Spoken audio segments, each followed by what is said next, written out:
You're watching the AI Report. Interesting, somewhat weird AI news today. Let's get into it. The thumbnail of this video might have scared you into believing that I'm replacing myself with AI. Don't worry, I would never do that to you guys. Or would I? No, we're talking about much less famous and influential gamer YouTuber Jordi van der Buske. Sorry if I'm mispronouncing that. Yeah, I never really trust gamer YouTubers with that kind of high energy. It always seems fake to me, and now they're going to become actually fake. Huh, that might be the most real thing they've ever done.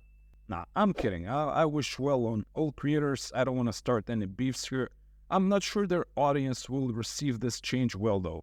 While we're at replacing people, AI company 11x AI is getting $2 million in funding to create automated digital workers to replace human workers. They're working on a digital sales representative called Alice. A saleswoman named Alice? Dude, everyone knows that the name of a vicious killer sales lady is Barbara. What are you doing? Alice is the name for a girl who's lost in some wondrous land. They will also introduce James for automated talent acquisition and Bob for automated human resources. Guys, you've completely missed the names here. Bob is the name for a construction worker, tough guy, salt-of-the-earth uncle who eats pancakes for breakfast. A guy working in HR is named Florian or Julius or something sinister like that. And speaking of evil HR people, an anonymous Redditor tells the story of an HR lady who got a bit overzealous with ChatGPT and is blatantly using it for every possible email, message, and piece of text related to work. Judging from the comments, it seems like the HR lady's name is Linda, which is perfect, just perfect. Linda, the HR lady, I love it. Anyway, audience, don't do this. I know we're all supposed to glorify AI here, but this is clearly not how it's meant to be used.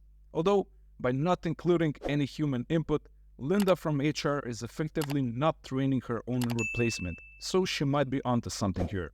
And finally, Microsoft Dynamics 365 gets the Copilot service. It will be used by field workers like cable technicians and electric repair personnel in jobs facilities, manufacturing, healthcare, etc. The new AI service will streamline workflows. Wow, I don't think a more corporate-sounding sentence has ever been uttered. Let's enjoy that managerial masterpiece one more time. The new AI service will streamline workflows. Beautiful. It's like the Shakespeare of Big Corp Inc. HQ said it himself. But seriously, I think it's very wise to keep an eye on announcements like this. Microsoft are one of the few no-frills companies that are all about business use cases. When they add AI to super boring products like Dynamics, it means some serious money will be made here. In the end, AI may or may not improve the world, but big businesses will make money out of it. I guess we should all try and do the same, and that's the way it is. That was the AI Report. My video on how to use AI for SEO and blogging should also be live by now. Go check it out if you're looking for ways to make some money with AI. Like and subscribe. Do your thing. I appreciate you, and I will see you tomorrow.